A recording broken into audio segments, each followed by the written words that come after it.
Praise the lord ప్రియులారా, ప్రభు మాట్లాడుతున్నదా విందాము. రెండవ రాకడకు ఎలా సిద్ధపడుతున్నావు? ఏం చేస్తే రెండవ రాకడలో మనం ఎత్తపడతామంటే, చూడండి, దేవుని చిత్తంలో ఉంటూ, దేవుని సేవలో ఉంటూ, ఆయన నీ విషయంలో నీకేం పని పెట్టాడు? నువ్వు ఒక సింగర్వా, లేకపోతే నువ్వు ఒక ప్రార్థన యోధునివా, లేకపోతే నువ్వు ఎవాంజలిస్ట్వా, లేకపోతే నేను బుక్స్ రాయమంటున్నాడా, లేకపోతే నేను సాక్ష్యం చెప్పమంటున్నాడా, లేకపోతే పాటలు రాయమన్నాడా, పాటలకు రాగలు కట్టమన్నాడా, ఏదన్నా మ్యూజిక్ ఇన్స్ట్రుమెంట్ ప్లే చేయమన్నాడా, లేకపోతే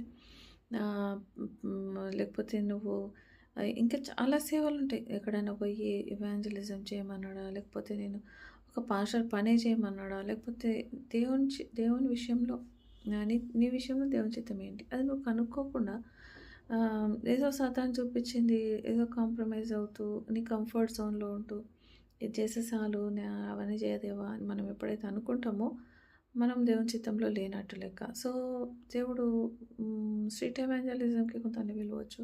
లేకపోతే అద్భుతాలు చేసేవారుగా, స్వస్థతలు చేసేవారుగా, బుద్ధి జ్ఞానంగా జ్ఞానవాక్కు గలవారిగా, బుద్ధివాక్కు గలవారిగా, భాషల్లో మాట్లాడేవారుగా, లేకపోతే భాషలో అర్థాలు చెప్పేవారుగా. సో, ఇలా చాలా ఆయన ఇష్టానుసారంగా అనేకులకు ఒక తలాంతు ఇస్తాడు. ఎందుకంటే ఒక తలాంతు, 2 తలాంతులు, 5 తలాంతులు ఇచ్చాడు. ఒకరికి 2 తలాంతులు ఇచ్చాడు, ఒకరికి 1 తలాంతు ఇచ్చాడు. అంటే దేవుడు ఏదో ఒక తలాంతు ఇచ్చే పనులను పంపిస్తాడు. సో, ఆ తలాంతు నువ్వు వాడుతున్నావా లేదా?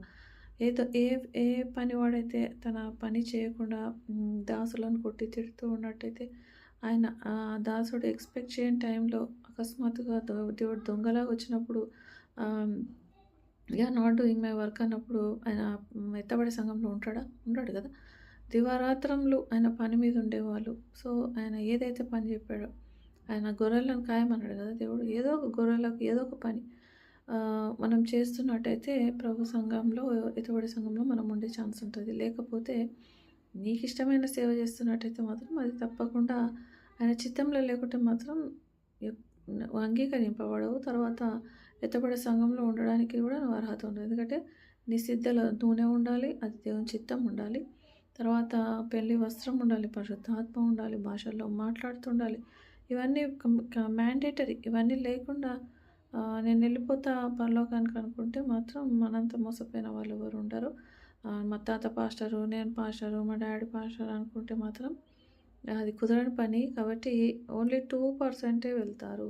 ఓన్లీ 2% క్రిస్టియన్స్ మొత్తంలో 2% పరలోకానికి వెళ్ళే ఛాన్స్ ఉంటుంది. కాబట్టి ఆ 2%లో నువ్వు ఉన్నావా? Check yourself. దేవుడు దీవించును గాక. ఆమేన్.